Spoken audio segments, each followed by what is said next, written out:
en Caracol. Óigame, Rafael Rafa, Herris. que está subiendo. Pero que es que tengo una turba enardecida aquí esperando lo que hago, Rafael. ¿Ah? Tampoco hay que exagerar. Bueno, al fin y al cabo, su tiempo se acabó, ¿no? Casi podía llegar y despedirlo. Pues, ¿cree que debemos hacer eso? Yo no soy el director del programa. Mire, lo están esperando y me dicen que ya está subiendo. Déjeme ir con Carlos Herón, que, señor, Hoy, Vicky, montamos un circo y nos crecen los enanos. ¿eso qué quiere decir? 12 del día 33. Rafael, usted, un hombre de poca fe, ya llegó el doctor Petro. Ah, qué bien. Ya No, yo fe le tenía. Lo que no tengo muy claro es que tenga el reloj en hora. Vamos a ver qué fue lo que le pasó a las 12 del día 33 minutos. Les contamos a todos nuestros oyentes de la W y por supuesto a todos los que están conectados a esta hora en nuestro Facebook Live, que ya está con nosotros en la cabina Gustavo Petro, exalcalde de Bogotá. Doctor Petro, salude por favor a todos nuestros oyentes en todo el planeta y por supuesto en todo el país. Buenas tardes, Vicky. Sorpresa encontrarlo aquí. ¿Por qué? Por nada. ¿No Y sabía que venía para donde mí o qué? a todos las y los oyentes que nos escuchan a estas primeras horas de la tarde. ¿Mucho trancón? Sí, se ha complicado, ¿no? Mucho trancón. Cada vez va peor. ¿Sabes por qué? ¿Por qué? Porque hay más motos no solamente más carros, que obviamente vienen creciendo desde hace muchos años, sino que hay muchas más motos.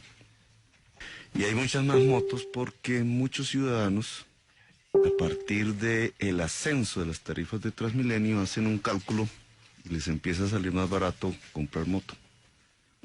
Ah, eso sí. Complicando las condiciones de congestión de la ciudad. ¿Deberían regularse las motos? Deberían regularse las tarifas del Transmilenio. Pero las motos Debo también, 100 ¿o no? millones de dólares al Estado por aplicar lo que estoy diciendo, pero en todo el mundo, una de las mejores políticas anticongestión tiene que ver con unas tarifas al pasajero competitivas que lo lleven hacia el transporte público y no al uso de unos medios de transporte que en sí mismos agravan el problema de la congestión. Pero como eso el viene carro, desde hace años, del incremento de las motocicletas, Sí, no es claro. en este año ni el año pasado, sino desde hace varios años. Incluso a usted cuando era alcalde de Bogotá, muchas veces le preguntaron y le decían de por qué no reglamentarlas y ponerles como un stop a lo que estaba pasando con las motos en Bogotá y usted no hizo nada. No necesitas hablar siempre de prohibiciones, señor periodista. Si usted, que es un buen investigador, supongo yo, mira la encuesta Bogotá cómo vamos y compara el comportamiento del uso de la moto, incluido el año pasado, se lleva una sorpresa. Mientras nosotros pudimos detener, y eso sí que era muy difícil para una administración, detener la tasa de uso del carro y de la moto, y le digo por cómo lo logramos, con las tarifas de Transmilenio. Vea, doctor Petro, pero la verdad es que las... Escúcheme, espéreme un segundito. No, pero es que usted... Estaba contestando a su compañero que me hizo una increpación.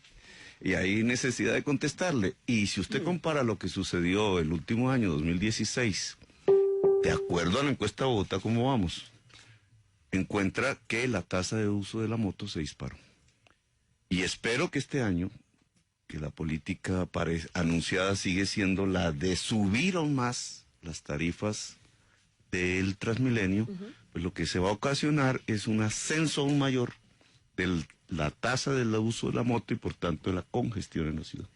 Bueno, doctor Gustavo Petro, estamos contentos de que esté aquí con nosotros. Vamos a empezar a hablar de un tema que sin lugar a dudas pues es la noticia del momento. El alcalde Peñalosa ha dicho que va a prohibir las protestas alrededor de la Plaza de Toros La Santa María el próximo fin de semana.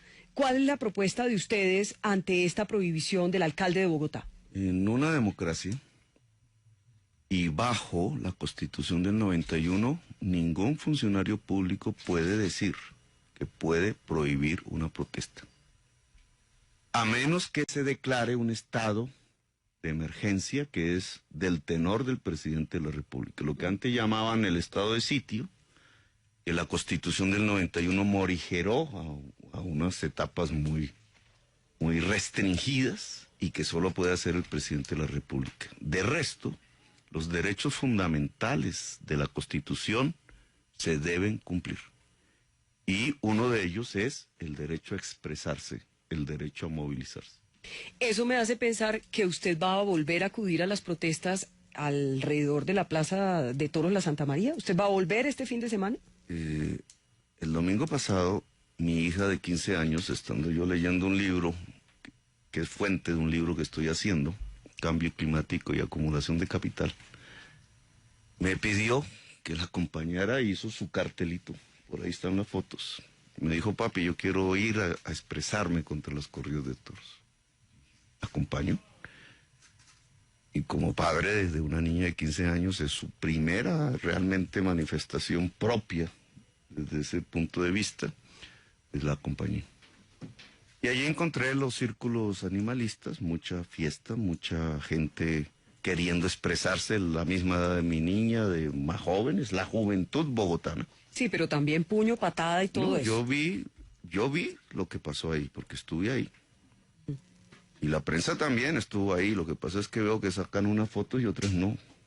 ¿Pero qué fue lo que no salió? Yo lo que vi, y si queremos analizarlo desde el punto de vista no del papá de familia que lleva a su niña, a algo en la cual el papá también está de acuerdo, es mi derecho a protestar contra una barbarie. Pero no me ha contestado, ¿va a volver el fin de semana o no? Sí, también. Sí.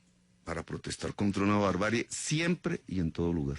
¿Y si eso se vuelve una cuestión de orden público compleja, más difícil de lo que fue el fin de semana pasado, doctor Petro? Ahora te lo contesto como exalcalde, no como padre de familia. El distrito tenía, no es que una protesta se garantice per se que sea pacífica, digamos, hay momentos en que, y lo hemos visto, las protestas degeneran en graves hechos de orden público. Pero el distrito tenía un mecanismo que garantizaba que la mayoría de las manifestaciones de cualquier tipo en la ciudad de Bogotá fueran pacíficas. Eso se le llamaba, era un proyecto, tenía más de una década de antigüedad, gestores de convivencia. Gestores de convivencia era una fuerza paga por el distrito, de jóvenes también, que cada uno de ellos, eran cerca de 80, 90, tenían dos grandes experiencias. Una, conocían al detalle, como jóvenes, las organizaciones, el tipo de juventudes que se mueven en este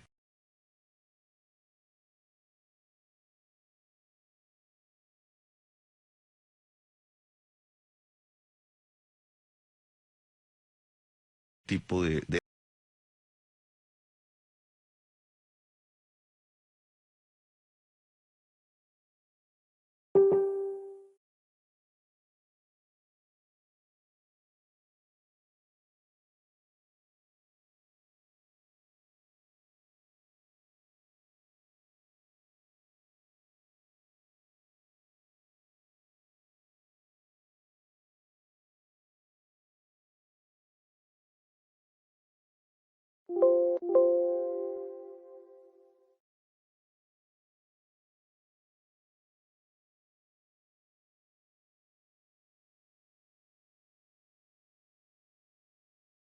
eventos. Los conocían al detalle desde hacía años, podían hablar con sus líderes, podían pactar, sabían quiénes eran los líderes y al mismo tiempo tenían otra experiencia y era la capacidad en momentos agudos, que no son fáciles de manejar, de lograr calmar los ánimos. Esa fuerza de convivencia fue desmantelada. Como a usted, a mí no me gustan los toros. Yo no voy a la plaza de toros. Estoy de acuerdo con la protesta, pero no podemos defender lo indefendible. Mira, si tú haces una manifestación porque quieres defender el derecho a la libertad de expresión de la prensa en Colombia y te mandan un escuadrón del ejército, ¿qué te produce? Si uno no toca, si uno no se confronta, se mete, se choca con la gente del ESMAD, eso no va a pasar nada, créame. En cambio, aquí veíamos unas imágenes donde algunos que estaban en las manifestaciones les tiraban del pelo a las personas que estaban entrando, les pegaban, hay personas heridas, digamos que eso es algo todo eso es rechazable. Claro. Pero no puedes culpar a las juventudes bogotanas. No, pero es que nadie está culpando a las juventudes bogotanas. No, nadie. pero le mandas el SMAT, los gasean, les pegan, les desfiguran los rostros. Pero después de que la prensa después lo llaman de bando. No, señor. Yo estuve presente y soy testigo de que no fue así. Pero entonces empezó primero a agredir el SMAT a los manifestantes. Y tenemos las fotos, que ni siquiera fue el SMAT para que una cosa lleva a la otra. ¿Quién fue? Que la prensa debería saberlo mejor que yo. En el sitio donde yo estaba, un muchacho de la policía inmaduro levantó el bolillo y golpeó a un muchacho en la cabeza que estaba detrás de la barra. Y eso está muy mal. Sí, está Claro. mal. Los demás muchachos que estaban al lado se lanzaron a defender al muchacho. Llegaron más de la policía ordinaria con los bolillos en alto y empezó una refriega y ahí llegó el SMAT. Es más, te tengo que decir que como estuve a 1 metro del SMAT con mi hija, ¿cierto? Y me gasearon, yo vi los rostros del SMAT y los vi autocontrolándose, ojo. Oiga, pero usted está El hablando... SMAT tenía más capacidad en ese momento porque se tranquilizaron, ahí no pasó mayor cosa. Pero ¿qué originó eso? Que en fotos entonces se ve a los señores del SMAT y los señores muchachos, uno de ellos arrastrado. Oiga.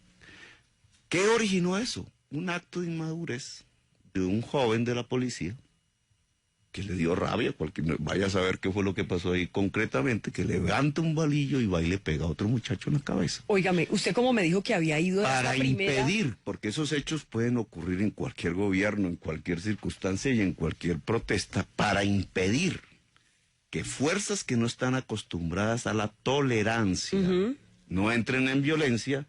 Por eso fue que el distrito y nosotros sí que profundizamos ese programa, construyó una fuerza de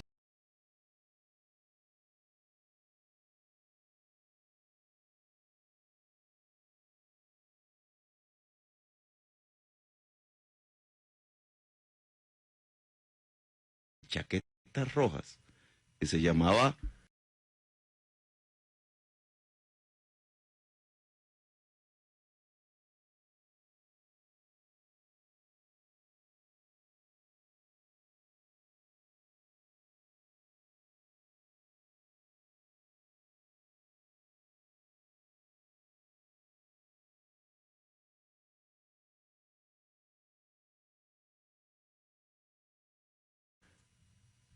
gestores de convivencia y que era experta. Venga, pero déjeme avanzar en la entrevista. Usted dijo que usted asistió a esta protesta porque su hija lo invitó. Sí. Le pregunto, siendo su hija menor de edad, ¿por qué no se fue? Apenas empezaron a gasear en la policía y empezó esto a convulsionarse. ¿Por qué se quedó? No entiendo. ¿Y por qué? Es el primero que tiene que proteger a los hijos. Y yo los protejo. Pero ahí no la protegió, usted se quedó. Dejó en peligro a su hija. Pero esto es solamente una anécdota por lo que usted nos está contando. Ya que usted quiere meterse en los métodos de educación de mis hijos, le voy a contar lo siguiente. No me quiero meter en los métodos de educación. Usted nos ha contado muy amablemente que fue como padre de familia. Yo le estoy haciendo una pregunta en ese rol en el que usted fue. Muchos padres de familia entraron a la plaza, ¿cierto? Ahí está Pacho Santos en las fotos, ahí está Ordóñez en las fotos, ahí está Caicedo Ferrer en las fotos, etcétera. Todos son padres de familia, les toman las fotos. Sus hijos, a lo mejor, no estaban ahí, espero que no. Está prohibido que estuvieran ahí dentro. ¿Cuál es el mensaje y la enseñanza que estos dirigentes de la sociedad le entregan a sus hijos, señora Vicky, a los hijos suyos?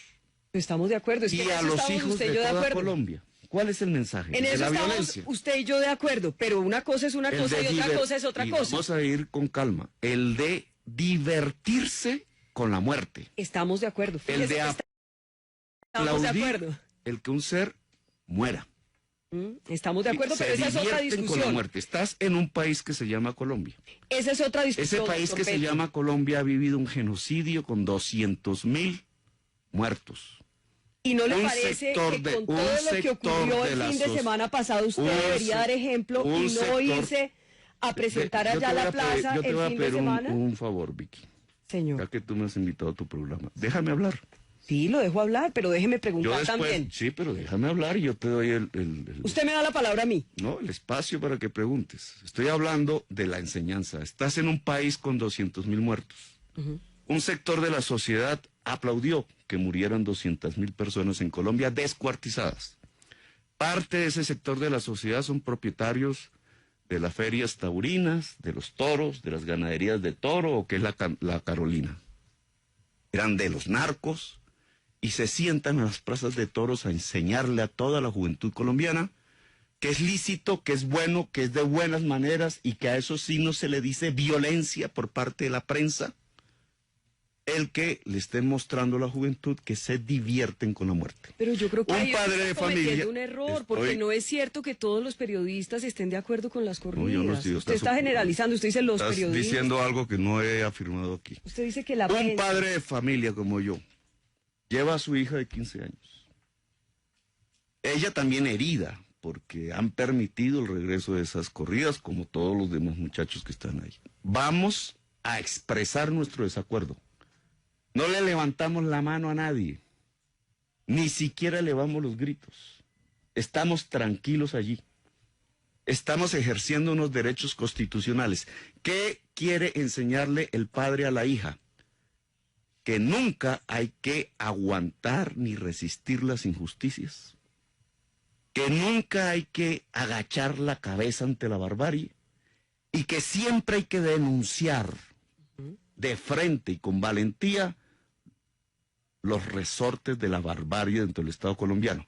Entonces, yo soy el violento, yo soy el malo, ¿cierto? Porque estamos queriendo que no maten en la plaza, un espacio público que no le pertenece a los taurinos, sino a toda la ciudadanía bogotana. El señor Pacho Santos, entonces, una celebridad en la plaza, las modelos son una celebridad en la plaza, eso sí es plausible, ¿cierto? Pero son los le puedo preguntar, en cambio, la periodista Vicky Dávila le parece cuestionable que un padre de familia lleve a su hija a protestar contra la barbarie y la muerte. Me parece que eso no es así. Me parece que la educación tiene que ver con la lucha contra la injusticia. Usted me entendió mal, pero quiero avanzar en la entrevista.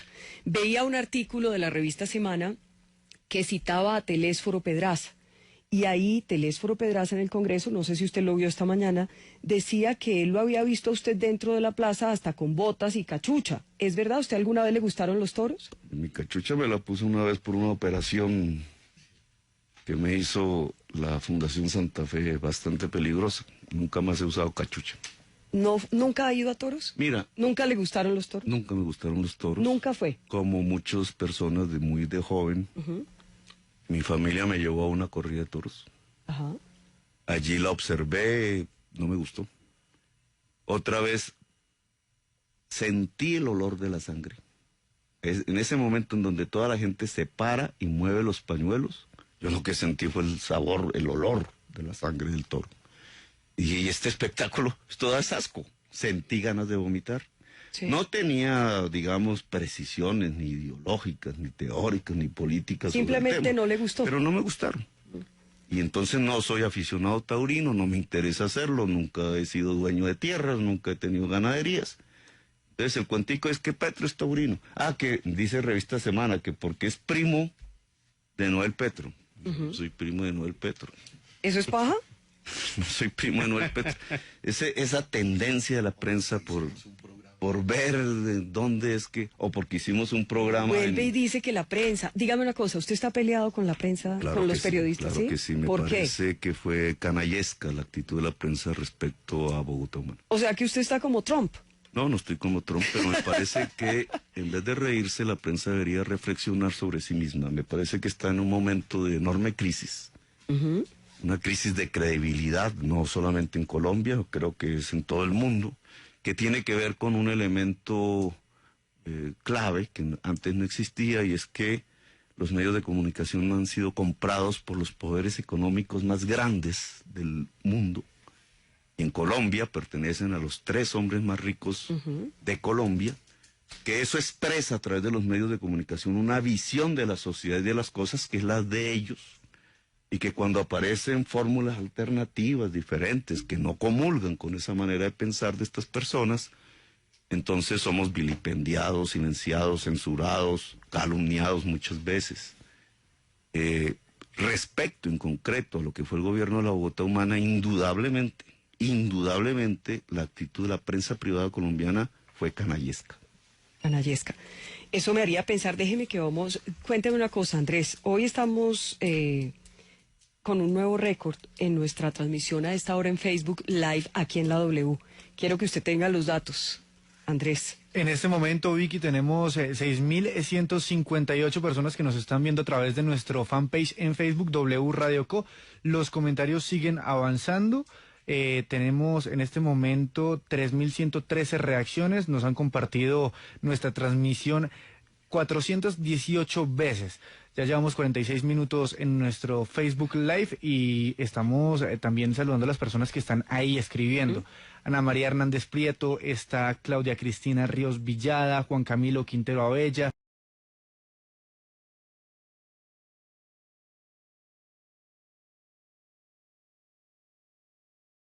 Todos ellos estaban saludando y por supuesto comentando acerca de la entrevista.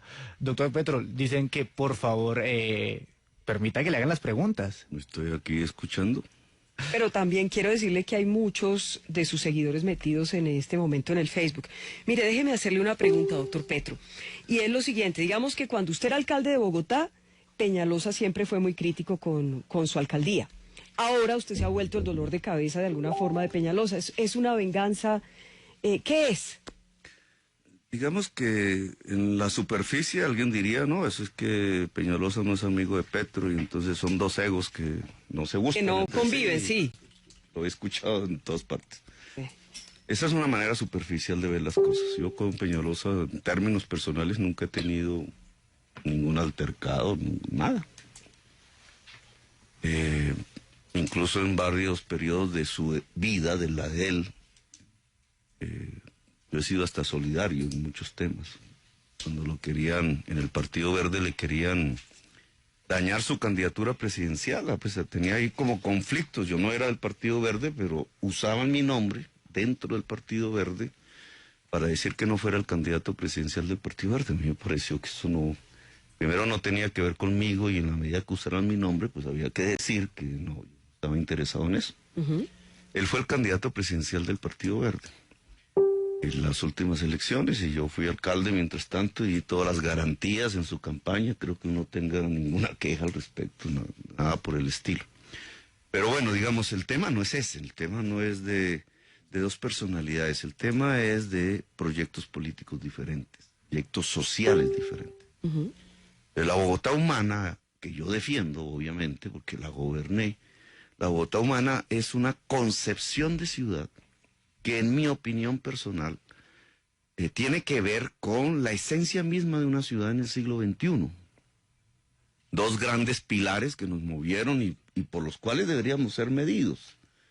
Se propuso la Bogotá Humana superar la segregación social en todos los aspectos que eso implica. Y al mismo tiempo, y no porque fuera un tema aparte, sino que está íntimamente correlacionado, construir un equilibrio con la naturaleza, adaptar la ciudad al cambio climático. ¿Y usted siente que Peñalosa ha hecho una cosa distinta? Lo contrario, claro. Pero tiene derecho, la gente lo eligió y quería algo distinto a usted. Pero yo también tengo derecho a decirlo. Digamos, Peñalosa está destruyendo los principios de justicia social y justicia ambiental que me parecen básicos para una ciudad del siglo XXI. Peñalosa, por el voto popular, no lo puede hacer de otra manera, hoy alcalde, está destruyendo las bases mismas de la justicia social y ambiental que se habían construido. Usted quiere ser presidente de Colombia. Permítame, le digo lo siguiente, yo lo siento muy resentido con mucha gente, empezando por los periodistas por lo que nos acaba de contar. ¿Usted cree que es bueno, es fácil llegar a la presidencia con tantos rencores, tantas rabias? ¿Se puede gobernar bien así? ¿Podría ser usted un buen presidente con tantos odios? Una vez vi a Darcy Quinn diciendo, tu colega, no sé si de la misma emisora o de otra, pero hacía varios años, diciendo algo, una frase que se me quedó grabada en la cabeza en alguna circunstancia. Me la encontré y no me estaba entrevistando, era un encuentro personal. Sí. Me dijo, en ninguna parte del mundo se puede gobernar sin el estrato 6. Se me quedó grabado porque dije, pero digamos, ¿por qué una periodista piensa así? O sea, ¿qué la ha llevado en su existencia, en sus conocimientos, en su experiencia, a pensar que ninguna sociedad puede ser gobernada sino desde las lógicas de las minorías más privilegiadas de un país. Pero no me está contestando mi pregunta. Entonces, te la voy a contestar por lo siguiente. Yo lo veo con mucho odio, con mucha rabia, con mucho resentimiento. Que hay que defender principios, ¿cierto? Siento que indudablemente fuimos objeto de una agresión en todos los niveles de la palabra cuando gobernamos. Gobernamos por el voto popular. Pero esa no es la labor de la prensa. Y sin ocultar nuestro programa, ¿cierto? Fuimos explícitos, no engañamos a nadie, dijimos que íbamos a hacer y nos dieron el triunfo. La prensa privada empezó a tener una actitud, porque yo no siempre he tenido la mejor relación con la prensa en general. Muchas veces, pues, varias de nuestras denuncias no salían, pero cuando llegamos al gobierno empezamos a sentir que una cosa era lo que hacíamos, una cosa era lo que decíamos y otra cosa era lo que se transmitía.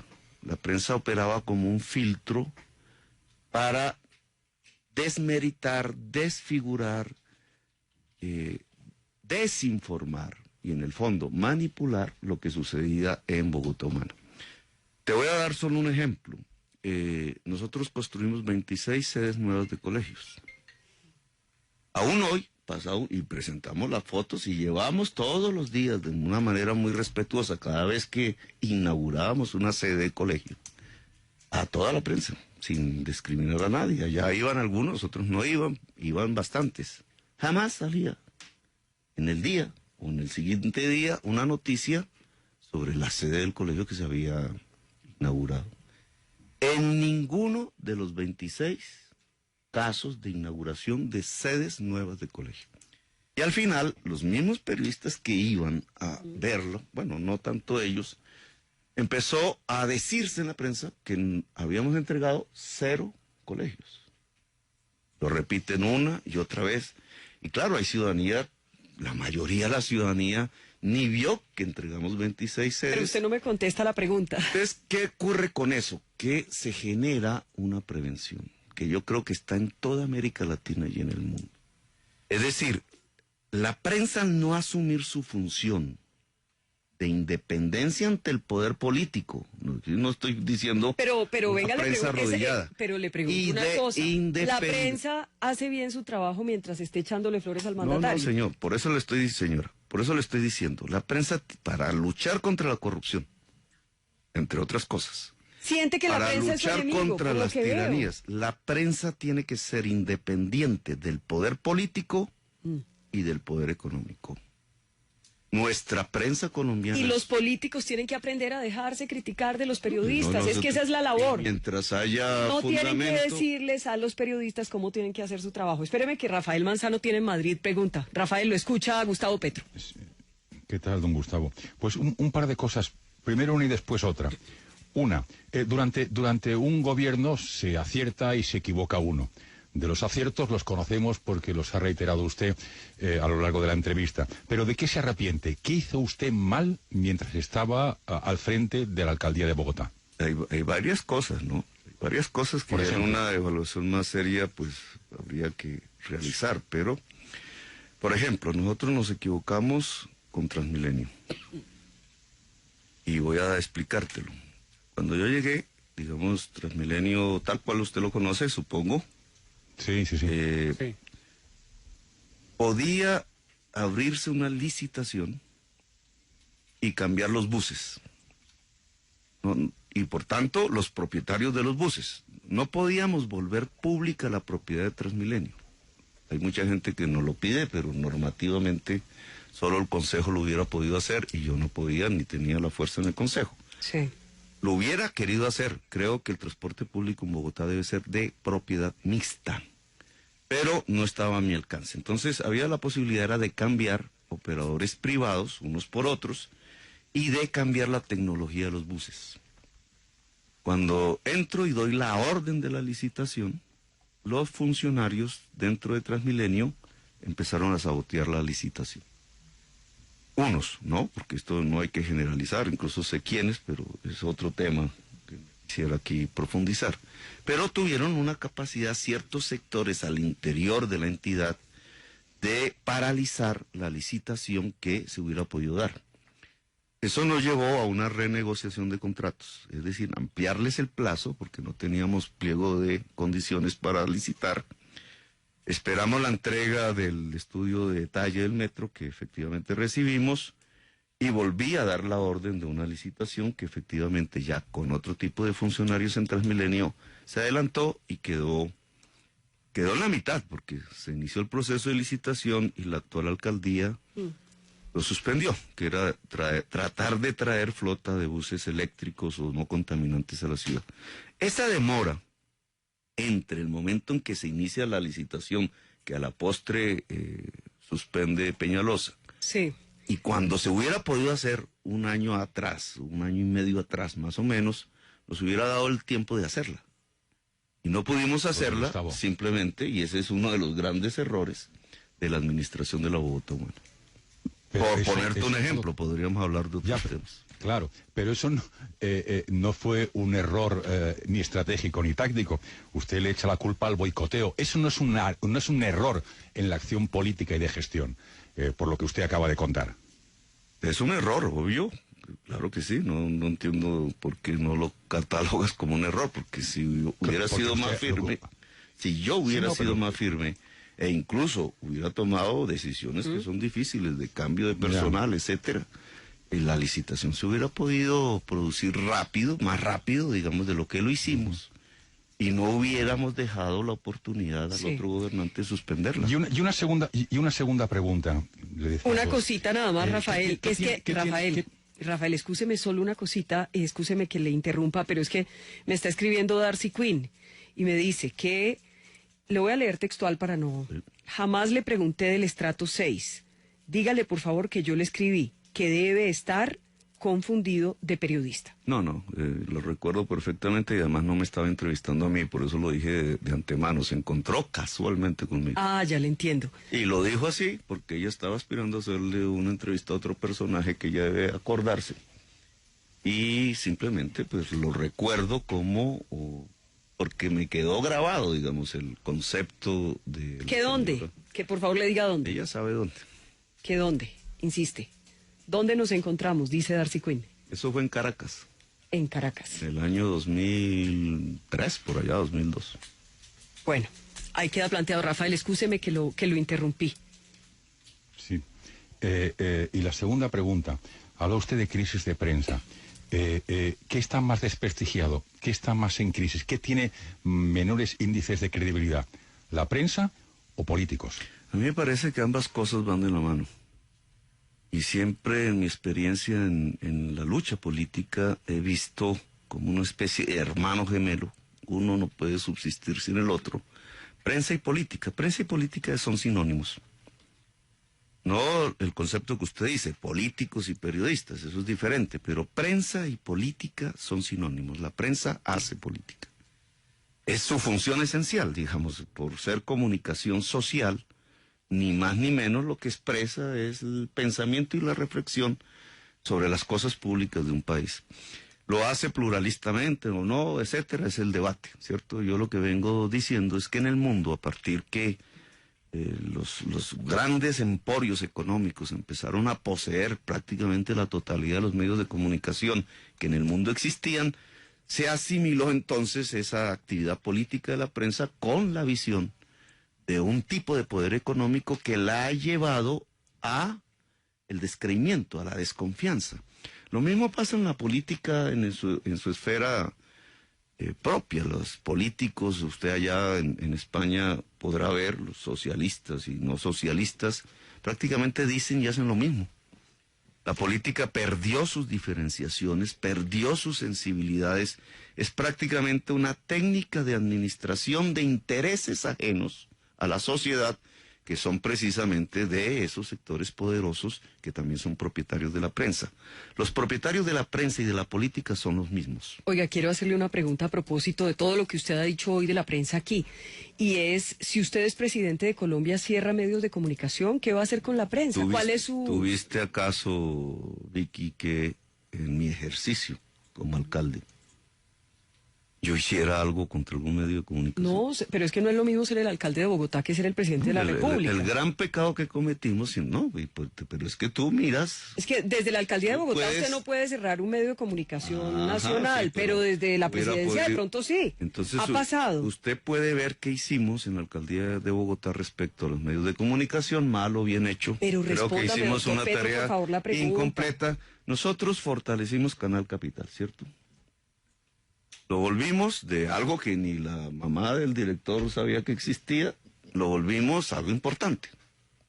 Pudo hacerse más seguramente, le metimos fuerza, le pregunto, ¿qué va a hacer si es presidente? ¿Les quita los medios de comunicación a los grupos económicos? Entonces, lo que hicimos es que Canal Capital empezó a competir. Incluso para el periodista que me dice qué error había un error. Tal era la agresión de los medios de comunicación contra Bogotá Humana que nos tocó acudir a Canal Capital como un medio de expresión para nosotros, lo cual me parece un error, porque eso no debería ser así. Tanto los medios privados de comunicación en mi administración debían ser objetivos con la administración, sí, lo que nos hubiera permitido que Canal Capital fuera cada vez más una diversidad dentro de las comunicaciones en Colombia. Sí. Lo hicimos con altura, creo que fue un trabajo de calidad. Aquí está su gerente, Holman Morris. Creo que nadie que haya visto Canal Capital haya observado un decaimiento de un medio de comunicación, pero esto lo llevo hacia el futuro, en la eventualidad de que un gobierno progresista, porque están muy decididos a que Petro no sea, ¿cierto? Pero un gobierno progresista pudiera asumir la mayoría electoral de Colombia, lo que tendríamos es una explosión diversa de medios de comunicación. Pero podría contestarme la pregunta. Pues te lo estoy contestando, no cerraríamos medios, sino que abriríamos muchísimos. Abrirían otros, muchos más. Permitiríamos que toda esta juventud que hoy estudia en facultades de comunicación, que hace audiovisuales, que en Bogotá sí que había una juventud constructora del audiovisual como medio de comunicación, se pudieran tener los instrumentos para desarrollarse al máximo de tal manera que realmente tuviéramos una comunicación social en Colombia. En muchos de mis discursos he traído a cuenta una frase de Habermas, señor, que yo quiero aquí volver a repetir, porque además todo periodista que ha escuchado o analizado mis discursos, pues sabría de ahí qué es lo que pienso. Habermas decía, la violencia se produce en una sociedad o en el mundo por la ruptura abrupta de la comunicación social. Ergo, acabar la violencia significa tener comunicación social. Comunicación social es social, de la sociedad. ¿Qué ha pasado en Colombia con nuestra violencia de décadas? Doctor Petro, que no hemos tenido, preguntas. Porque usted cada vez que voy respondiendo... Pero es que se alarga mucho en una sola respuesta. Ese es otro problema. Esa es una táctica, ese no es un problema, es una táctica. Nuestra violencia colombiana es el producto de la ruptura de la comunicación social. Es decir, no hemos tenido comunicación social. Y no la hemos tenido porque los medios de comunicación social antaño se entregaron a expresidentes y ahora se entregan a los grandes grupos económicos. Una de las tareas de la paz, de la construcción de una sociedad pacífica, ojalá tuviera yo la oportunidad de ayudar a construirla, es tener una verdadera comunicación social. Y eso pasa no porque la W deje de ser la W, no, ojalá crezca la W, sino porque al lado de la W existan miles de emisoras de campesinos, de jóvenes, de barrios, de expresiones culturales, de todo lo que significa. Déjeme que ya estamos terminando porque quiero contarle que hoy nos estamos pasando 11 minutos de lo que hacemos en esta sección. Vale. Así que le pido unas respuestas muy cortas para unas preguntas muy concretas. El otro día hablábamos con Timochenko, el jefe de las FARC, acerca de cada uno de los que ya pues han dicho que quieren ser presidentes, que están en una candidatura. Usted fue uno de ellos y no le pareció nada mal. ¿Usted aceptaría el apoyo de las FARC en la presidencia, en la candidatura? Yo acepto el apoyo de la ciudadanía. ¿De las FARC lo aceptaría concretamente? La FARC tiene que definir sus posiciones. La FARC propuso, usted me hace unas preguntas que me llevan a alargarme, pero no es culpa mía, son de sus preguntas. La FARC propuso un gobierno de transición. Y dijo que el gobierno de transición es aquel que implemente sus acuerdos de paz. En mi opinión, están desacertados. Porque toda candidatura de cualquier grupo político que se presente el año entrante de Uribe o de otros, Sí. debe acatar los acuerdos de paz firmados. Ese no debería ser un punto de negociación de la política, sino que debería ser la aceptación plural. Ningún gobierno que sea elegido en Colombia el año entrante va a desmantelar unos acuerdos de paz ya hechos. Nos gusten o no nos gusten, etcétera, es lo ya hecho. Lo cual indica que un gobierno no debe ser planteado para simplemente implementar unos acuerdos de paz, sino que un gobierno debe ser planteado para una profundización de la democracia en Colombia, si de verdad queremos hablar de paz. ¿Qué fuerzas sociales y políticas de Colombia, todas en sus regiones, en su diversidad, le apuestan a un programa común para un gobierno democrático en el país?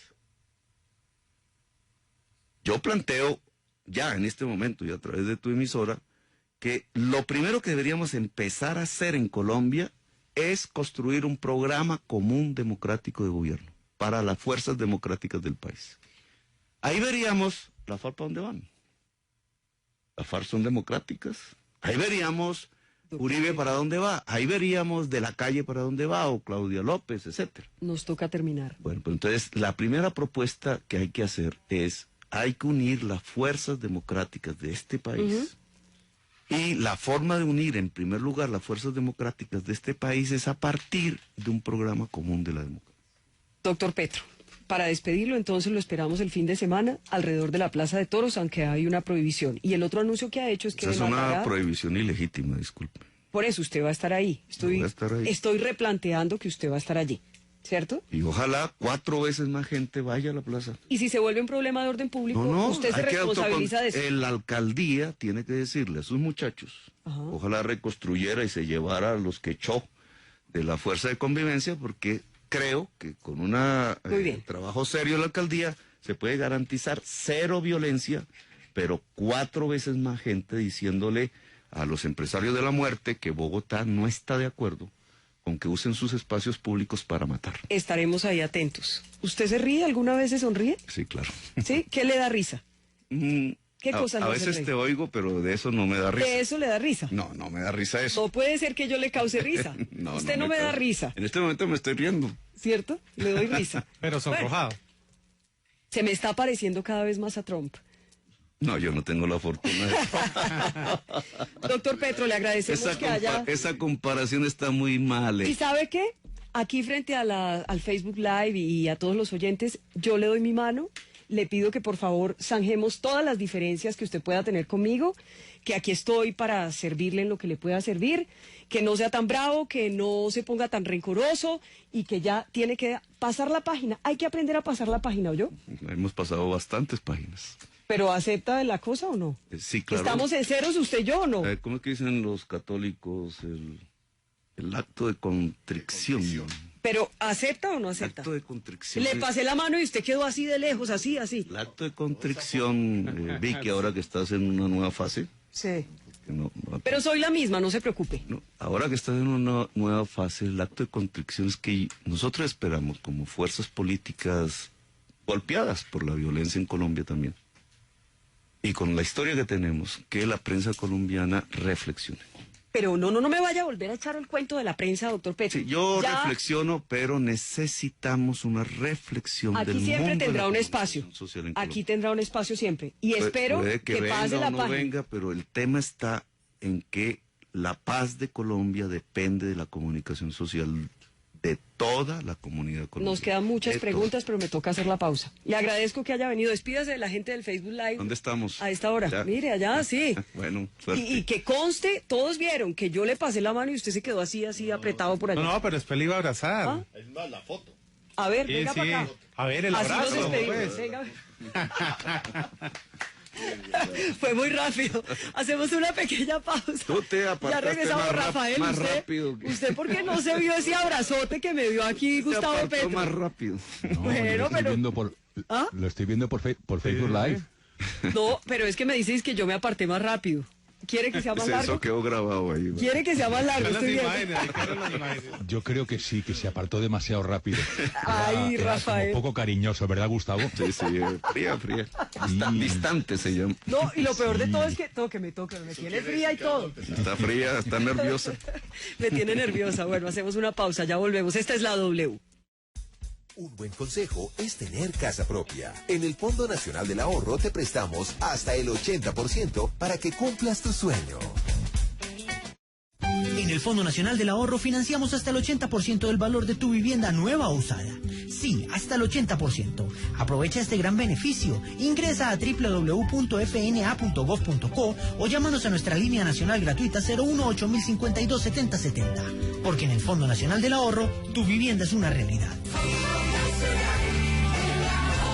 Ministerio de Vivienda. Todos por un nuevo país. Vigilado Superintendencia Financiera de Colombia. Aplican condiciones de producto. La W estará este viernes en el Carulla de la calle 140 con carrera 11, en la nueva Feria de la Vida Saludable, que será del 26 al 31 de enero.